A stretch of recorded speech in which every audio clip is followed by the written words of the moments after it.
दोस्तों आज की कहानी है गेहूं के दाने।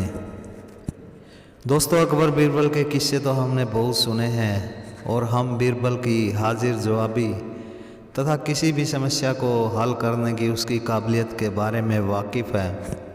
तो चलिए शुरुआत करते हैं अकबर बीरबल के एक ऐसे ही किस्से से। बीरबल का एक दोस्त था जो बेहद ही गरीब था। दोस्त एक तरह का किसान था जिसके पास 2 खेत थे। वह उनमें फसल बोना चाहता था, लेकिन उसके पास उन खेतों की जुताई के लिए पैसे भी नहीं थे। शाम के समय वह बीरबल के पास बैठ जाया करता था। दोस्त ने बीरबल से एक दिन कहा, मित्र, फसल बोने का समय आ गया है, लेकिन खेतों की जुताई मैं कैसे करवाऊं? मेरे पास इतना धन नहीं है। तुम तो जानते हो कि 2 महीने पहले मेरा एक बैल मर गया था। अब मेरे पास केवल एक ही बैल है जिससे मैं खेत में हल भी नहीं चला सकता। मुझे अपनी बेटी की शादी भी करनी है। अगर फसल नहीं बोई गई तो बड़ी मुश्किल हो जाएगी। बीरबल ने कहा, दोस्त चिंता मत करो, परमात्मा कुछ ना कुछ हल ज़रूर निकालेंगे, बस ऊपर वाले पर विश्वास रखो।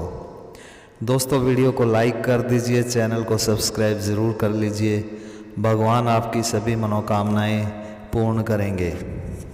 एक दिन शाम के समय बादशाह अकबर तथा बेगम अपने महल की छत पर मौसम का आनंद ले रहे थे तथा बातें करते हुए चाय नाश्ता कर रहे थे। ठंडी ठंडी हवा चल रही थी। बादशाह ने जैसे ही चाय का कप उठाया, अचानक ही ठंडी हवा की वजह से बेगम को छींक आ गई।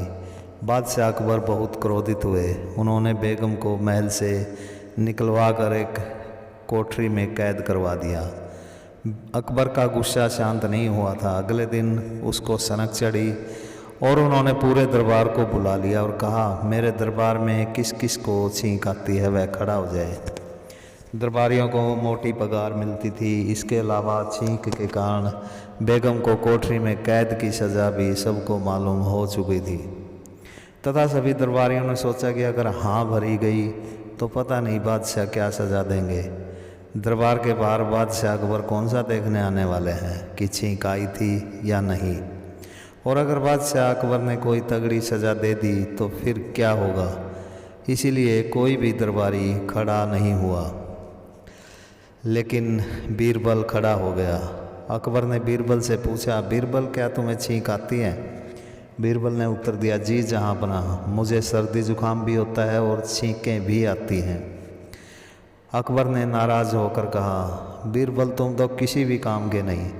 मेरे दरबार में किसी को भी छींक नहीं आती और ना ही मुझे आती है। इसलिए ऐसे आदमी के लिए दरबार में कोई जगह नहीं जिसको छींक आती हो। अब मुझे दरबार में तुम कभी भी दिखाई मत देना और आज से तुम्हारी नौकरी भी ख़त्म। वैसे तो बीरबल के पास हाजिर जवाबी होती थी तथा हर समस्या का हल वह तुरंत ही निकाल लेता था, लेकिन बादशाह का गुस्सा देखकर मौके की नज़ाकत समझते हुए बीरबल वहाँ से चला गया। सभी दरबारी बहुत खुश हुए कि चलो अच्छा हुआ बीरबल से पीछा छूटा। दरबारी तो हमेशा यही चाहते थे कि बादशाह बीरबल को नौकरी से हटा दे। बादशाह अकबर का क्रोध शांत नहीं हुआ था। इसके बाद बादशाह अकबर ने नगर में मुनादी करवा दी कि ऐसा कोई भी व्यक्ति नगर में दिखाई ना दे जिसको छींक आती हो। नगर में केवल वही व्यक्ति रहेगा जिसको कभी छींक ना आई हो। लेकिन लोगों ने इस फरमान को अनसुना कर दिया। बेगम को बादशाह द्वारा बीरबल को दरबार से निकालना पता चल गया। बेगम को कैद हुए 1 हफ्ते का समय बीत चुका था। वह भी कोठरी में रहते रहते थक चुकी थी, लेकिन अकबर को समझाए कौन। आखिरकार बेगम ने बीरबल को बुला लिया, क्योंकि वह जानती थी कि अकबर को अगर कोई समझा सकता है तो वह है बीरबल। बीरबल के पास हर समस्या का हल होता है। बीरबल बेगम के पास चला आया और बोला, मेरे लिए क्या हुक्म है बेगम साहिबा? बेगम ने उसको बताया, बीरबल, तुम्हें तो पता ही है कि छींक के कारण मुझे बादशाह ने यहाँ पर कैद कर रखा है। तुम इसका कोई हल निकालो ताकि बादशाह अकबर मुझको यहाँ से आज़ाद कर दें। बीरबल ने उत्तर दिया, महारानी जी, मैं आपको कैसे छुड़वा सकता हूँ? मैं तो खुद दरबार से छींक के कान निकाला जा चुका हूँ और इस समय बेकार घूम रहा हूँ। बादशाह अकबर ने मुझको नौकरी से निकाल दिया है, अब तो मुझे खाने के लाले भी पड़े हुए हैं। बेगम ने उत्तर दिया, बीरबल अब तुम ज़्यादा भाव मत खाओ और इस समस्या का तुरंत ही कोई हल निकालो ताकि मैं कैद से आज़ाद हो जाऊं और तुम्हें भी अपनी नौकरी वापस मिल सके। बीरबल ने कहा, महारानी जी, नौकरी के बगैर मेरा भी खर्च चलना मुश्किल हो गया है। इस समस्या का जल्दी ही कोई हल निकालना पड़ेगा, लेकिन महारानी जी मुझे इसके लिए कम से कम 1000 सोने की असरफियों की ज़रूरत पड़ेगी। बेगम ने 1000 सोने की असरफियाँ मंगवाकर बीरबल को दे दी। बीरबल वहाँ से चला गया और सीधा एक सुनार के पास पहुँच गया। सुनार बीरबल को जानता था। सुनार ने पूछा, कहो बीरबल जी, कैसे आना हुआ? मैं आपकी क्या सेवा कर सकता हूँ? बीरबल ने कहा, महाशय, मुझे एक मुट्ठी पर सोने के गेहूँ के दाने बना कर दो। ध्यान रहे, दाने बिल्कुल असली गेहूं के जैसे लगने चाहिए। इसके लिए जो कीमत चाहिए तुम्हें मिलेगी। सुनार ने उत्तर दिया, जो हुक्म बीरबल जी। कल शाम तक मैं आपको सोने के गेहूं के दाने बनाकर दे दूंगा।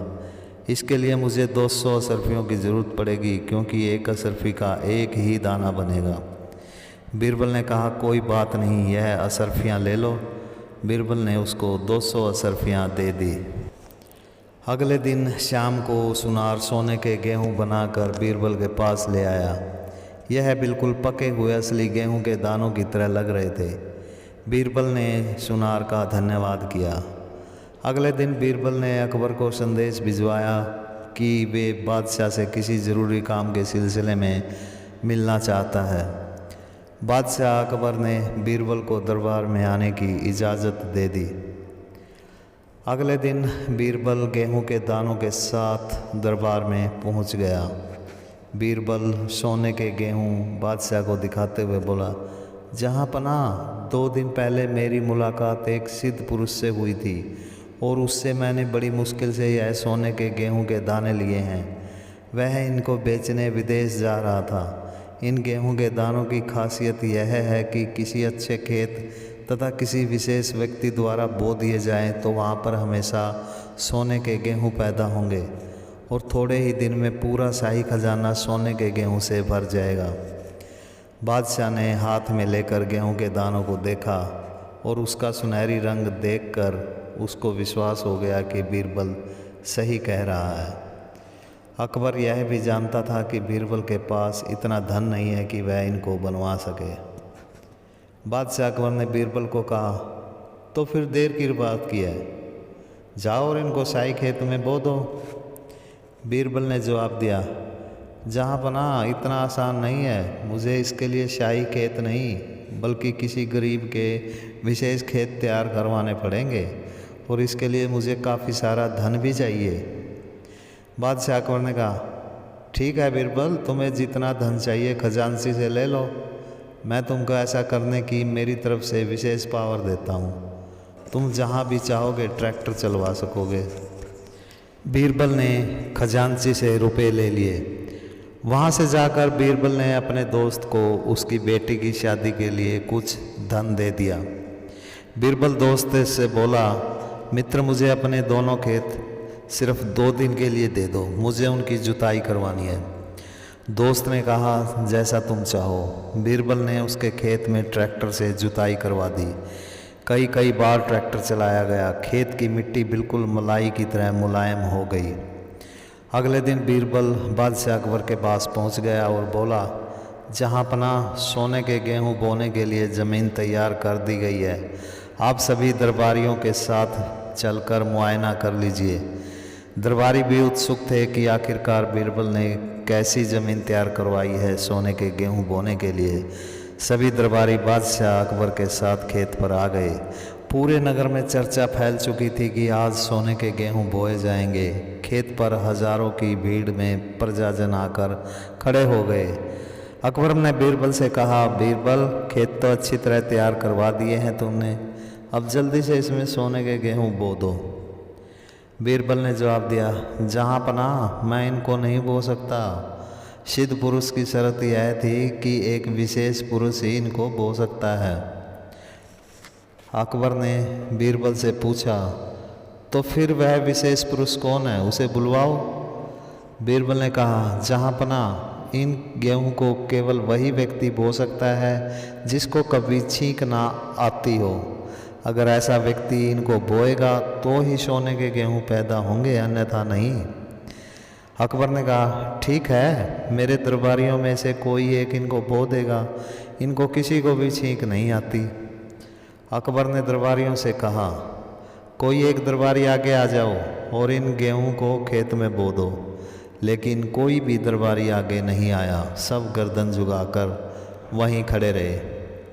अकबर ने कहा, प्रजाजन में से ही किसी को बुला लेते हैं, यहाँ पर वही खड़े हैं जिनको कभी छींक नहीं आती। जैसा कि मैंने फरमान जारी किया था कि नगर में वही लोग रहेंगे जिनको कभी छींक नहीं आती। लेकिन बुलाने के बावजूद कोई भी आगे नहीं आया। जब कोई भी आगे नहीं आया तो बीरबल ने कहा, जहाँपना आपको भी तो कभी छींक नहीं आती, इसलिए आपने भरे दरबार में कहा था आप ही इन गेहूं को अब बो दीजिए खेत में। लेकिन अकबर ने वह गेहूं नहीं लिए। अकबर ने बीरबल से कहा, बीरबल तुम ही इन गेहूं को खेत में बो दो। बीरबल ने उत्तर दिया, जहाँपना मैं ऐसा कैसे कर सकता हूँ, छींक के चक्कर में तो मैं अपनी नौकरी भी गंवा चुका हूँ। मैंने तो आपसे पहले ही कहा था कि मुझे छींक आती है। अकबर ने कहा, बीरबल छींक तो सभी को आती है, ऐसा भी कहीं होता है कि किसी को कभी छींक ना आई हो। बीरबल ने कहा, जहाँपना आप सही कह रहे हो, छींक तो सभी को आती है, लेकिन सज़ा किसी किसी को मिलती है, जैसे बेगम साहिबा तथा मुझे मिली है। बादशाह अकबर समझ गए कि बीरबल क्या कहना चाहता है और क्या समझाना चाह रहा है। बादशाह अकबर ने तुरंत बेगम साहिबा को कैद से आज़ाद करने के लिए कहा तथा बीरबल को वापस नौकरी पर रख लिया। बादशाह अकबर ने बीरबल से कहा, बीरबल तुम्हारी नौकरी तो वापस मिल गई, अब यह गेहूं के बीज कैसे बोए जाएंगे। बीरबल ने उत्तर दिया, जहाँपना कौन से बीज, यह गेहूं के बीज तो मैंने सुनार से तैयार करवाए थे। आप तो जानते ही हैं कि आपको समझाने के लिए मुझे कुछ ना कुछ तरीका हर बार अपनाना पड़ता है। आज आपको पता चल ही गया होगा कि आपके दरबारी कितने झूठे तथा चापलूस हैं। बादशाह अकबर ने झूठ बोलने के लिए सभी दरबारियों का 10 दिन का वेतन काट कर बीरबल को देने का आदेश जारी कर दिया। दोस्तों, इस प्रकार बीरबल ने अपनी समझदारी से अपने दोस्त की सहायता भी कर दी और अपनी नौकरी भी वापस पा ली तथा बेगम साहिबा को कैद से भी छुड़वा दिया। दोस्तों, वीडियो को लाइक कर दीजिए, चैनल को सब्सक्राइब ज़रूर कर लीजिए। भगवान आपकी सभी मनोकामनाएं पूर्ण करेंगे। धन्यवाद।